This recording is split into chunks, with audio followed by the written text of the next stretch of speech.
Edition of HR Insight Show on Lagoon Radio, and we're transmitting live from the Diocesan Media Center in Marina, Lagos. My name is Ololade Olide. Excited to be with you once again this beautiful Tuesday morning today, the 22nd of August 2023, as we focus on all things human resources, providing you professional insights and practical tips to help you become skilled and competent workers, as well as building happier and healthier workplaces. And that is our goal and our mission on the HR Insight Show. And just a reminder that this program comes your way every Tuesday from 11 a.m. And you can always be a part of the program by interacting with us via social media at Lagoon Radio Nigeria on Facebook, Lagoon Radio NG, on X, formerly Twitter, on Instagram and on Threads, or you can call in or send a message via the studio lines at 08189524666.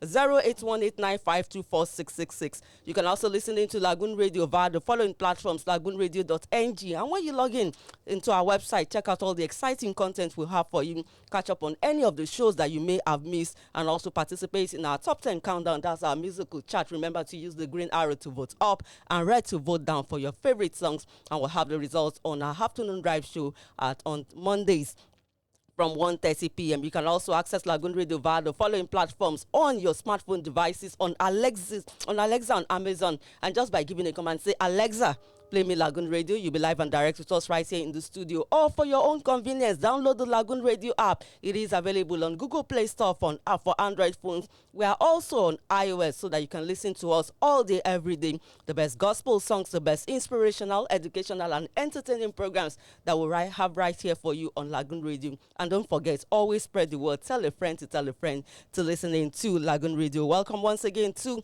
another edition of the HR Insight Show. Remember, once again, the HR Insight Show is where we focus on all things human resources, providing you practical tips, professional insights, career boosting tips to help you become skilled and competent professionals, as well as building happier and healthier workplaces. And today on the show, we're discussing another engaging topic, which of course is performance evaluation, also referred to as performance review or performance appraisal. And this, of course, is a critical process which serves as a foundation for employee development and also plays a crucial role in creating a high-performing workforce and organizational success. And I've got with me a special guest in the studio. She will be sharing with us valuable insights into this important aspects of human resources. And okay, so let's just meet our guest. Her name is Juliet Chijindu. She's the Organisational Development Manager at Corona Schools Trust Council. Mrs Juliet Chijindu is an experienced human resource practitioner. She has a track record of high performance in the delivery of her tasks. She has 15 years of work experience in providing human resources and administrative services to different organizations, and she also holds a bachelor's degree, a bachelor's of science degree, business administration from Nnamdi Azikiwe University, a master's in the industrial relations and labor from University of Lagos. Our core competencies include talent management, monitoring and evaluation of the HR process, performance management system, compensation and benefits, HR policies, development and enforcement, workforce planning and segmentation, as well as strategy planning and quality assurance. So you know very well that this is an experienced and as well, and she's also been exposed to a wide range of trainings, both internal and external, to further enhance her skills. She got professionally certified by the Chartered Institute of Personnel Management in October 2010. In March 2018, she meritoriously earned a full membership of the CIPM, that's the Chartered Institute of Personnel Management, and she has served at the National Committee of Learning Development of CIPM. She's also a certified licensed practitioner of human resources. In her quest for continuous learning, Mrs. Chijindu got licensed as a design thinking practitioner by IBM in October 2020 and also became a Microsoft certified educator in December 2020. She's someone who is obviously she has a passion for knowledge. She's a team player, diligent, dedicated, and continues to own her learning and expertise. And of course, she is the organizational manager at Corona Trust Councils, as Organizational Development Manager at Corona Schools Trust Council, and she's a firm believer in the Corona vision and actively promotes the same. Mrs. Juliet Chijindu, thank you so much for being a part of the program. I am honored to have you on the show. Welcome to the program. Thank you very much. I'm honored to be here with you. I'm thrilled to have you on the show. Most people might not understand what I'm about to say. I wanted to say that we finally made it. This has been in a long process. We've had to do a lot of scheduling and rescheduling, but we are finally here as well. And I'm delighted to have you on the show. Thank you. So, apart from everything that I've talked about, okay, first of all, how was your trip here? Let me ask you that. I hope it was smooth. Yes. Yeah. Yes, and I was very impressed. She was here an hour before the show. I mean, even I was still running around trying to, put things together as well. And she was already here, and she told me a fantastic story about that. I don't know if she wants to share with us why she's such a punctual person. I think she should share with us. All right, I have this culture imbibed from two angles. One from my spouse, who is an English trained man who is always on time. He does not tolerate late coming. And then from my organization, one of the things that we uphold is time management. You must never be seen coming late for any program or any function. So over time, we have come to imbibe that as a culture. And it's fantastic to hear that as well. And the fact that you're someone who is always punctual. I was very impressed with that. So thank you so much once again for being a part of the program. So is there any other thing you want to tell us about yourself, just to get to know you a little bit? Maybe hobbies, interest, outside everything that I've read in your profile. All right. One other thing I want to mention is the fact that I love learning. That is obvious. As we speak, was it last week? I was telling my colleagues in the department, how will it look if I go back to school to read engineering?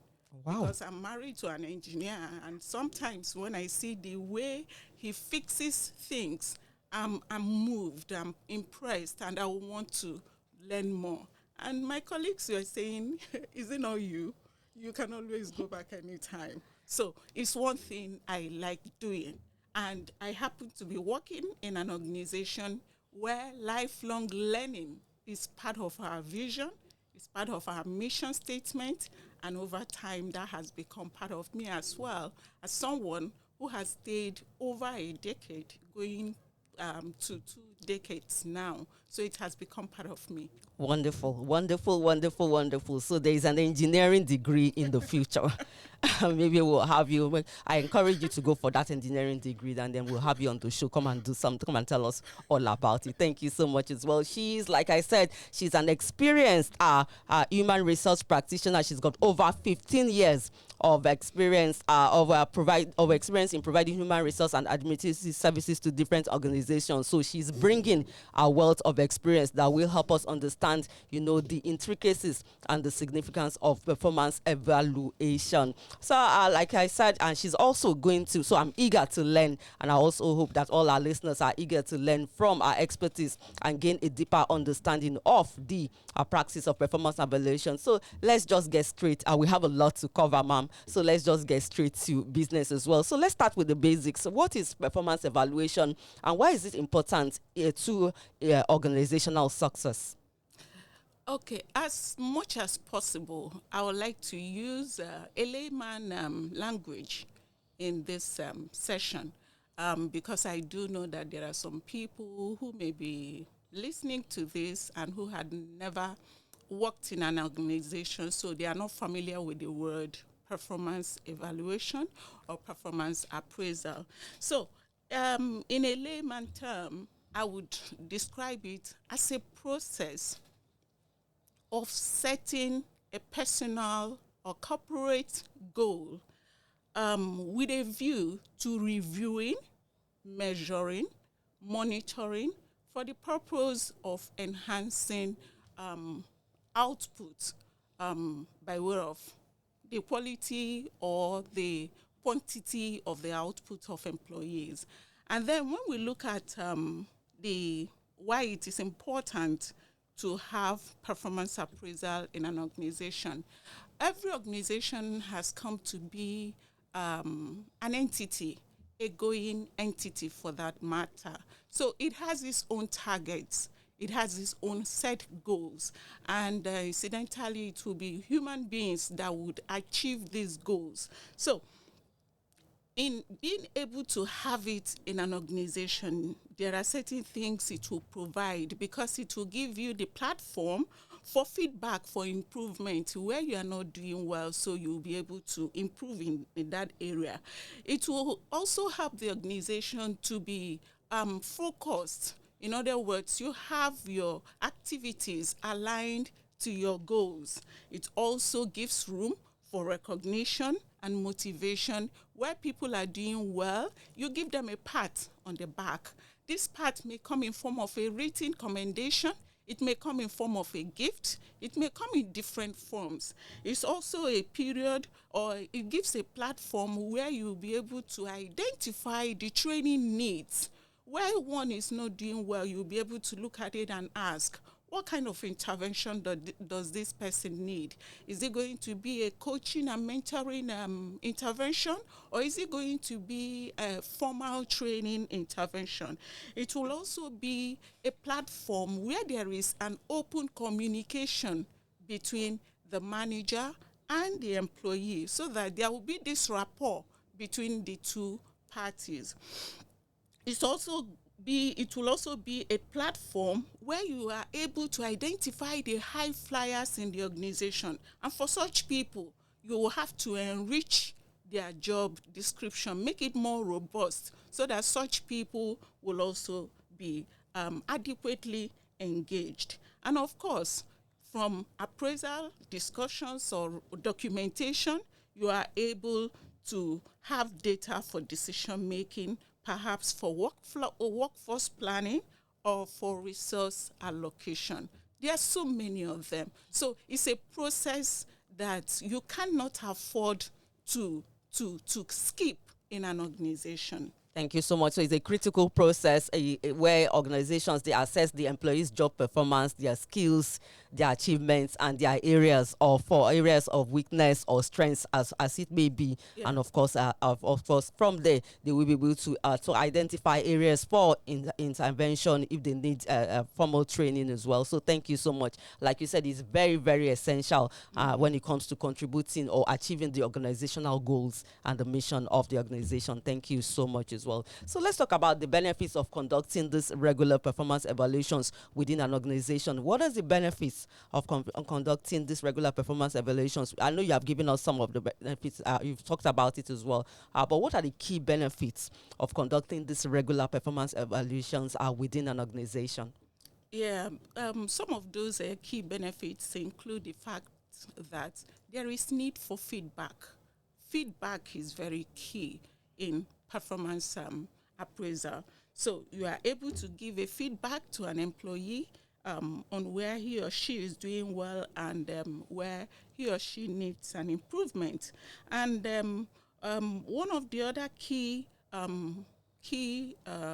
note or key benefit is the fact that it gives you the opportunity to set clear objectives so that no one is in doubt as to what is expected of him or of her. So the two parties know where they are going to and what is expected of each person.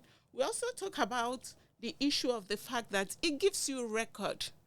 It gives you data for different things in HR department.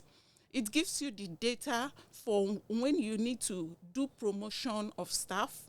It is the performance report that you will always go to. That you refer to. That you refer to. It also gives you that data when you need to do increases, raises of salaries. You see those ones that are critical to your business. And so you must not leave those ones behind. So it gives you such data that you must always, at every point in time, have your appraisal data in your custody. Thank you so much, Mrs. Chijindu, as well. So like you we're learning that that is a critical process in the organization because of its numerous benefits as well. It's something that is needed for decision making in terms of promotion, in terms of it's also boost the employee engagement, and of course you also said it's also a practice that can set expectations when it comes for growth, but and most importantly ensure that the employees are aligned with the organizational goals. Yeah. So okay, so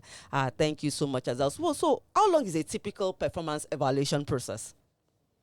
It depends on the organization. It's periodic. For some, they have it as annual event, but annual event over time has proven to be a very long time because if it is your own appraisal period that you come at the end of a year to do that, you would have forgotten some of the things. And on this side of the world, we are very poor in documentation. So, but the best practice as we speak is that we try as much as possible to make it a regular thing or a periodic thing. Say 3 months quarterly, it could be biannual, it could be, but even when you have it as biannual event, you should always have a review session, one-on-one check-ins from time to time, just to keep track. Okay, thank you so much. I guess I was referring to like when the performance evaluation process is going on.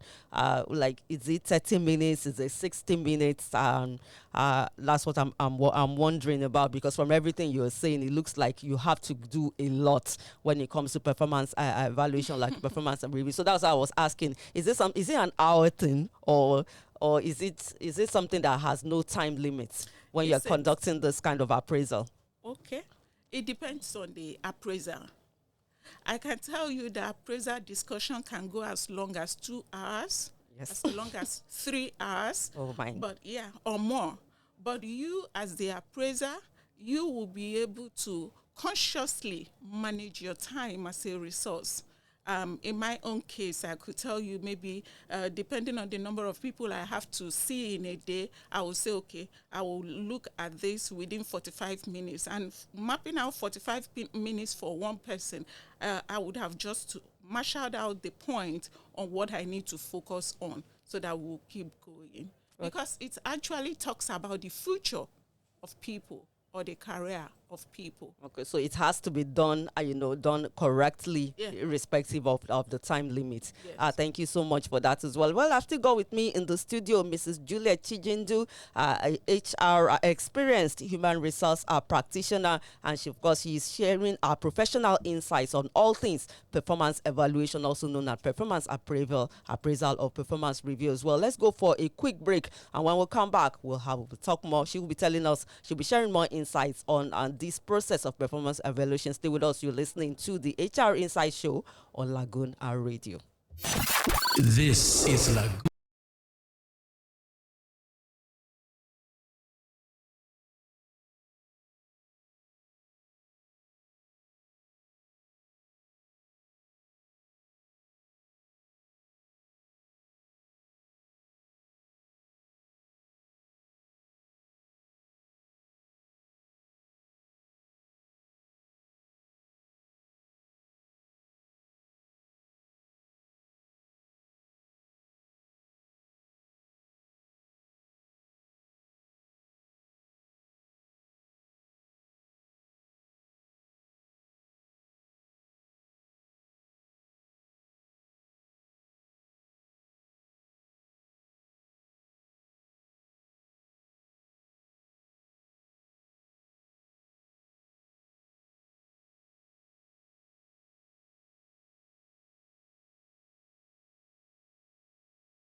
providing you professional insights, career boosting tips to help you become skilled and professional and competent workers, as well as building happier and healthier workplaces. So that is our goal and our mission on the HR Insight Show. And this program comes your way every Tuesday from 11 a.m. So please do keep a date with me, and you can also always be a part of the program by joining the conversation online at Lagoon Radio Nigeria on Facebook, Lagoon Radio NG, on X, on Twitter, on Twitter, that's formerly on X, now formerly known as Twitter, and on Instagram and on Threads. Or you can call in or send a message via the studio lines on 08189524666, 08189524666. You can also listen into Lagoon Radio. Listen to Lagoon Radio, all our programs on Lagoon Radio via the following platforms: LagoonRadio.ng. When you log in, check out all the exciting content we'll have for you.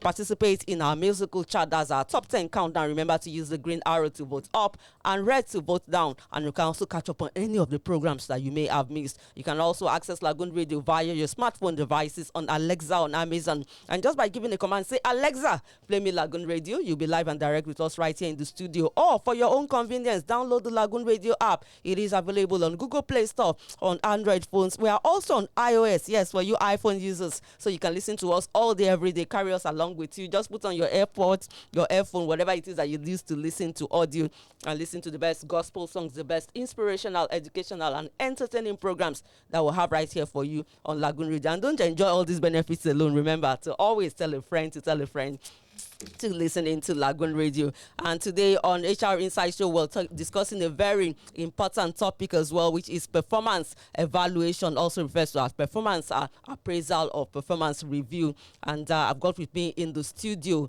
Mrs Juliet Chijindu. She's the Organisational Development Manager for the Corona Schools Trust Council, and she's an experienced human resource practitioner, over 15 years of work experience in providing human resources and administrative services to different organizations, and a track record of high performance in the delivery of our tasks. And she's sharing our wealth of experience with us to help us understand the importance and, of course, all the intricacies of performance evaluation. So thank you once again, Mrs. Juliet Chijindu. Honored to have you on the show. I hope you are still enjoying the show. Very much.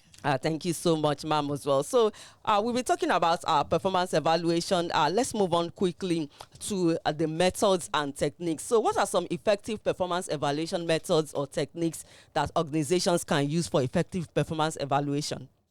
Yeah, there are quite many of them, but the very ones that are common include the 360-degree feedback method, where you get input from the peers, from subordinates, as well as from managers.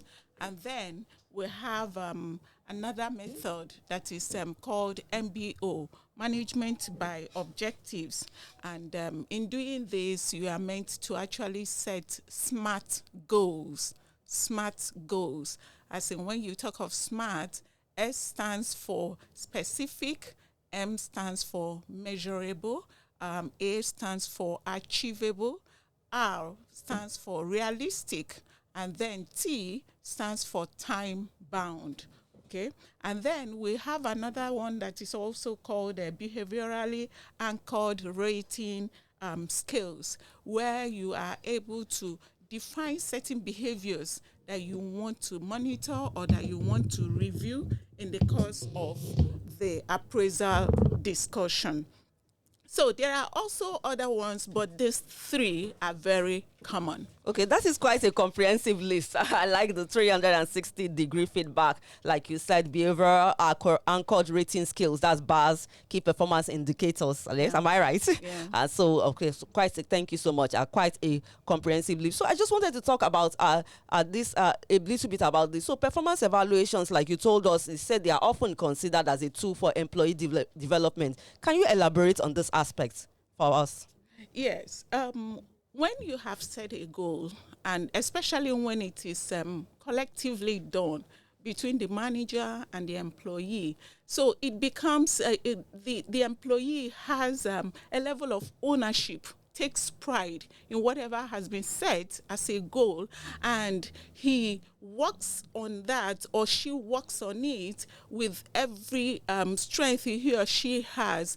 And where there are gaps, at all times it's not expected to be perfect, but where there are gaps, you are able to identify them as gaps and work towards bridging those gaps. And then the manager is also able to work hand in hand with this employee to be able to develop what we call individual development plan, because every individual has got a plan for himself or for herself.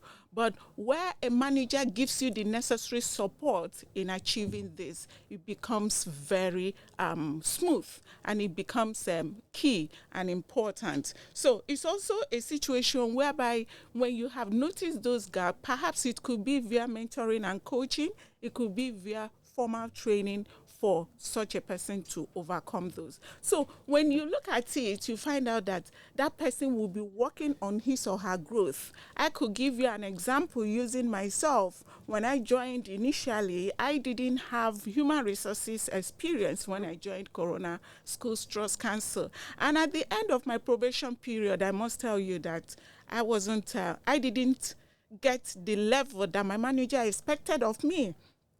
Again, your attitude towards learning counts very much. So at that point in time, she told me that she's going to extend my probation for another 3 months period.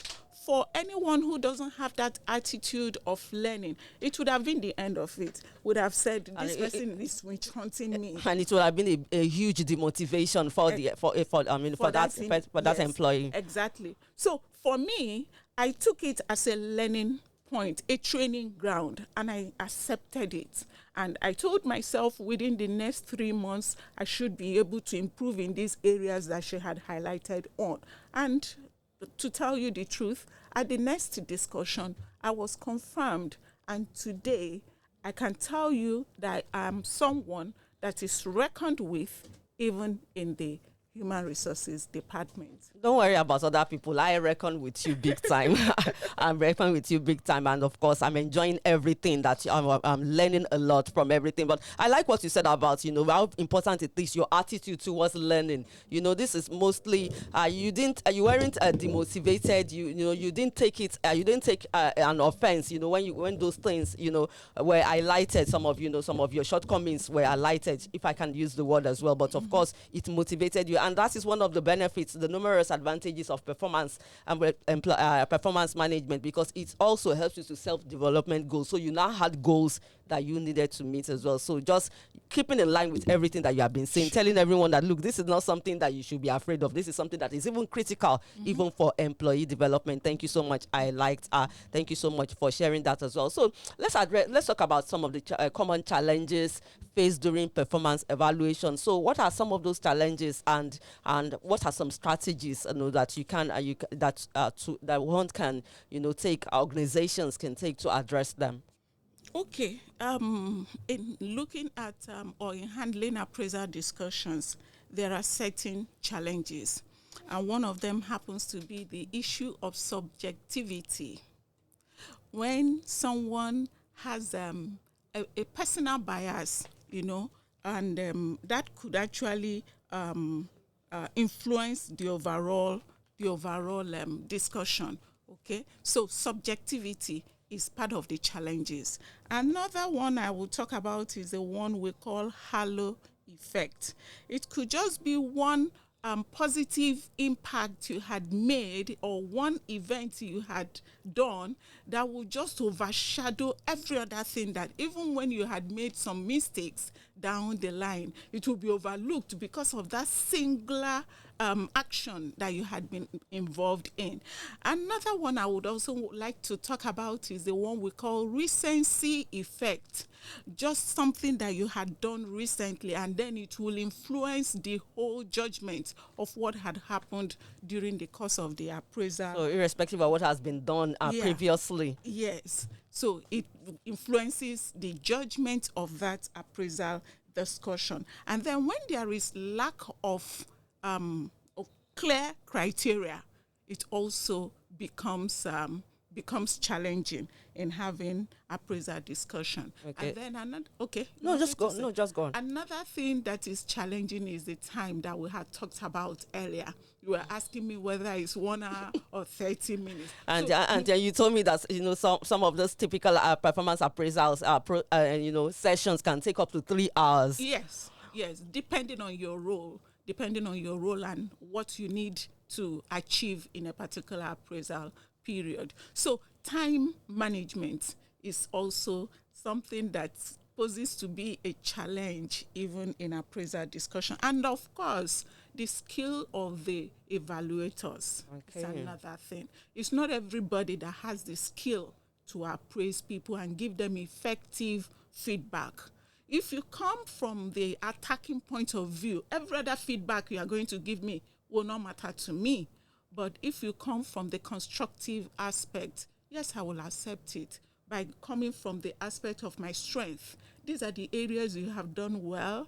However, you didn't do this side well. Then I will know that you have my growth at heart before that discussion. So those are part of the challenges we have. And then you were asking me, how can they be addressed? Yes. What are some of those some strategies that that one can use to overcome these challenges? Of course, the issue of training and education of those people that are involved in the appraisal discussions are very key. Like you just mentioned that your manual of approach is very, very important. Yes. And it can influence the whole process. It can influence the whole process. And then setting clear criteria. Let everybody know. In my own place of work, at the beginning of the appraisal period, we send out a guideline so that everybody reads and know what is expected of him or her. And then the aspect of gathering resources from different angles, so that it's not only one person that is giving you the data that you are using for decision making is very key. And that's where the aspect of 360-degree feedback is very, very important. And you have the issue of focusing on the strength, like I had mentioned earlier. So if you come from the angle of my strength, highlighting, oh, you did this side, I would just be smiling, you would have won me over to you. As opposed to leading with your weaknesses. Exactly.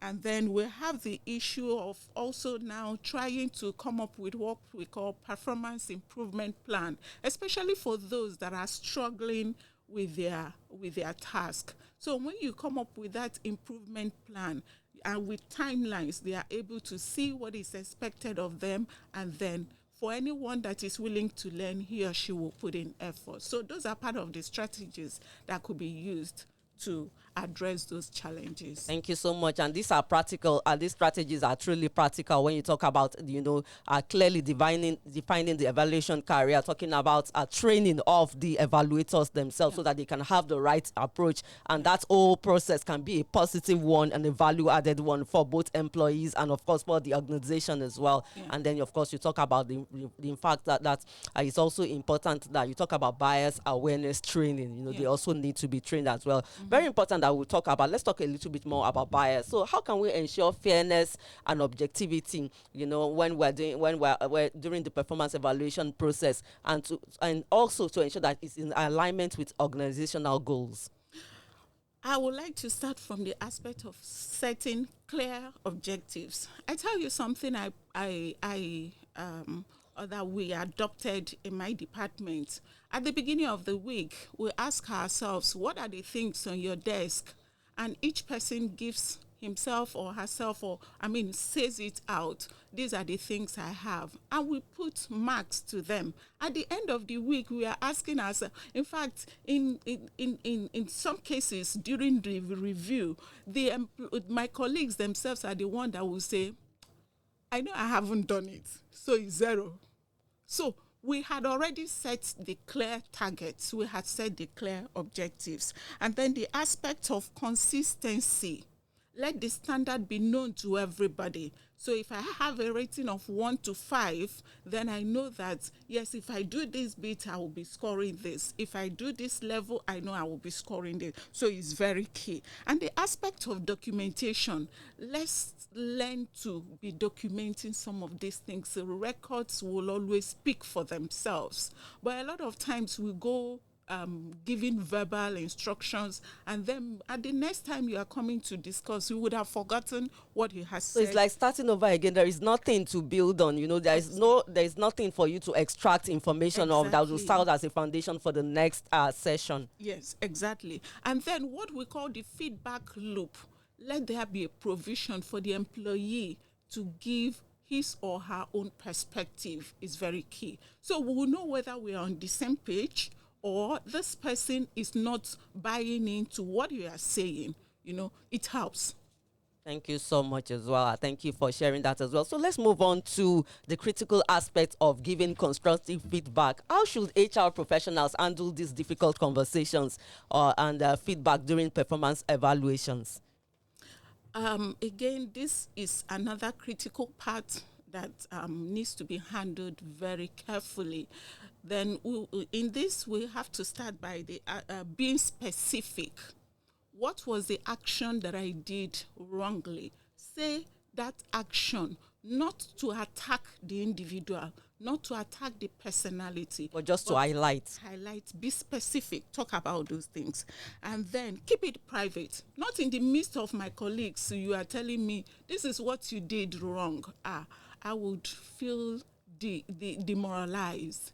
But when you call me aside and we'll have it behind a closed door, I will know that you give me that sense of respect that I'm also valued, okay? Yes. And then we also talk about the aspect of following up. Not just when you have itemized the things the person is not doing well, you let it be till another appraisal period. But from time to time, do have regular checking on this person and see how he is doing. And then be constructive, not destructive. When I say be constructive, yes. When I say be constructive, tell me, start from my own strength, and then you come down to where I didn't get it so well.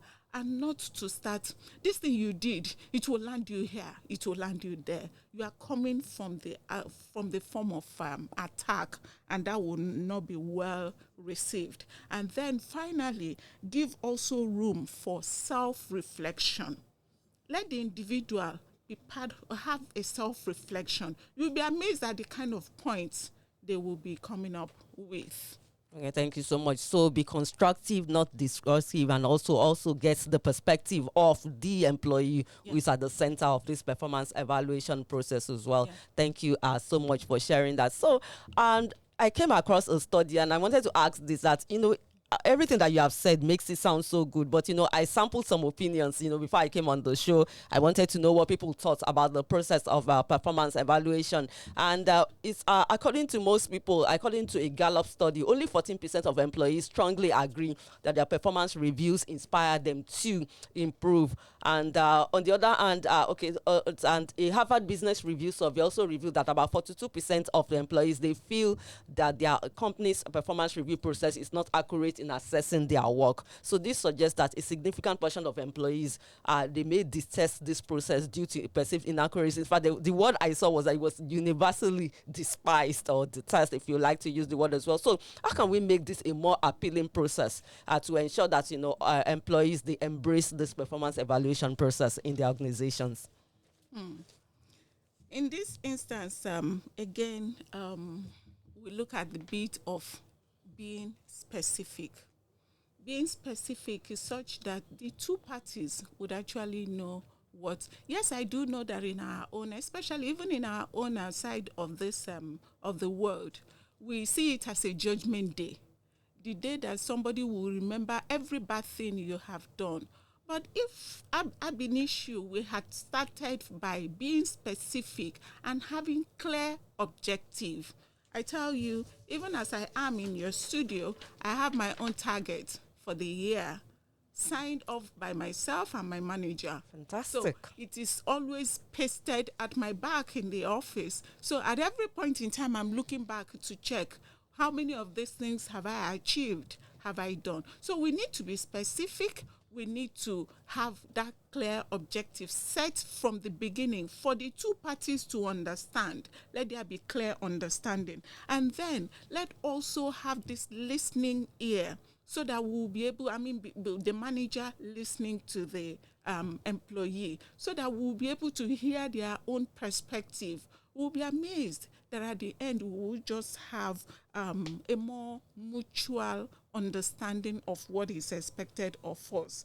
And then the aspect of providing the growth opportunity in it. When I know that with this that you are giving me to do, if I'm able to, do it effectively well, that is going to be a milestone for me, even for another or higher responsibility, then I will take it seriously.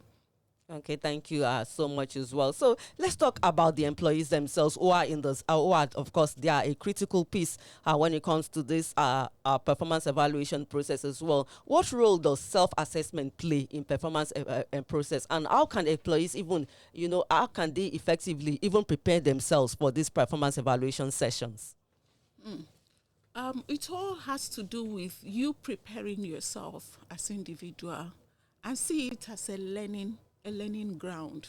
What are some of the things that you can do when you're coming into this kind of sessions? Just give us an example. I know it's something that you have gone through and you shared your own success story, your own story as well. So just give us maybe one or two things that you, like me, I'm an employee, I'm coming to meet you now for a performance. What can I do? Is it meant to prepare mentally, or is there any other thing I have to do? Okay. It's, come up with your now, because I'm also going to be appraised by my own manager. So already we've been given that notification of when we are going to have this discussion. So already I'm putting together what are the things I've achieved during the course of the year, what had been my challenges. Those are part of the things I will put down. And then what had been my learning outcomes, because even in the course of all of this, we are meant to be improving ourselves. So I'm already putting those things down, getting ready for the day of the discussion. So these are part of the things that you can do, preparing yourself so that when you come, you are not coming there to be blabbing, but you have some things, genuine things to share with your manager. Okay, so self-assessment is also very critical for you as an employee coming into a performance evaluation session. I wanted to ask about that as well. Thank you so much for sharing that. Let's just shift gears a bit quickly. What about remote employees? Because I have people saying, "Oh, is it only employees, on-site employees?" For remote employees, what are some measures that you can use to evaluate the performance of that category of employees? Yeah, for the remote people, thank God technology is now on ground.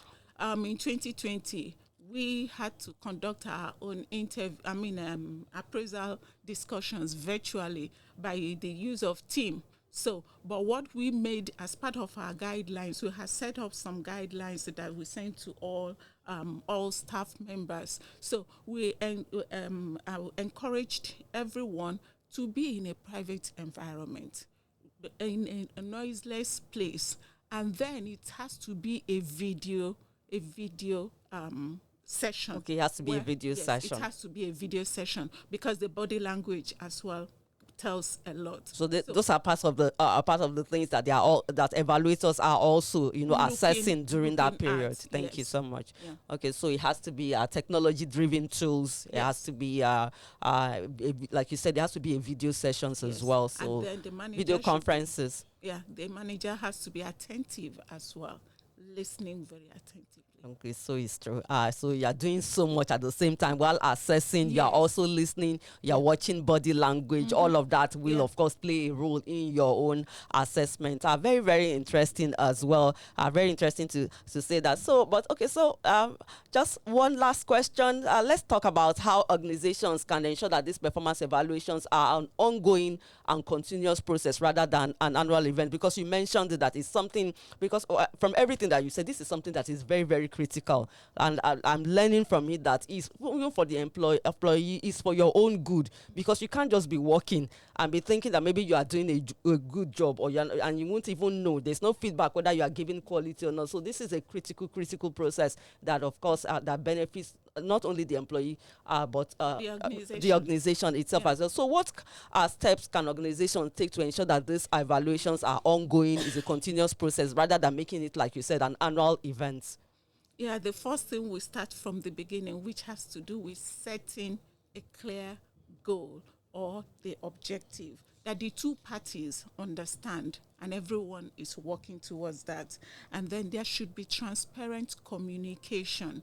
Okay, so I can always come to you as my manager and run things by you and say, this is what I'm doing, these are my challenges, and you also give me some form of support. We also have clearly defined criteria so that the two parties know what is actually going to be the criteria for assessing that particular task. And of course, where one is doing well, commend the person. Rewards and recognition, they go a long way to encourage people. And of course, the aspect of training the evaluators is also very key. Thank you so much as well. Thank you so much, Mrs. Chijindu. This has been an enlightening conversation. And just before we go, let me just give us some key takeaways from the listeners. Remember that performance evaluation is a critical HR process that drives organizational success and employees, and is a tool for employee development as well. And she said something that was very, very significant, that it must be, for evaluators, you must be constructive rather than destructive, and also encourages employees to look forward to it, because this is something that is part of your professional development goals. So you need to have that constant feedback. You need to have that assessment to ensure that you are not only working, but you are developing, and of course you are also delivering when it comes to your key deliverables as well. So it's a very, very critical process, and I hope, and I have learned so much. Thank you, ma'am, once again for coming on the show. Time goes. I was just enjoying the show. At the same time, I was trying to look at the time as well. This has been a truly insightful topic. Have you enjoyed the show? Have you enjoyed it? Yes. Thank you. Thank you. It's been a pleasure having you on the show as well. And hopefully we'll have you back here on one of our HR Insights. Don't worry, no pressure. No no pressure as well. But this has truly, it's been an honor and a pleasure having you on the program. And thank you to everyone that has been listening as well. I hope that you have found this today's edition of HR Insights Show and a very informative, and of course for organizations as well. You have also learnt, so many valuable strategies that will ensure that your performance evaluation or performance review process is fruitful, is value added, and of course does also contribute to organizational success as well. Thank you so much once again to everyone that have tuned in, and thank you to my producer Bukola Osas doing fantastic work behind the scenes. I appreciate it. And to all our listeners, join me again next week for another edition of the HR Insight Show, where we'll be discussing more engaging topics, and of course we also be sharing career boosting tips for you. Until then, have a super productive day, and I will see you next time. God bless. This is LagoonRadio. The Spirit of the Lord in my heart. When I speak in tongues.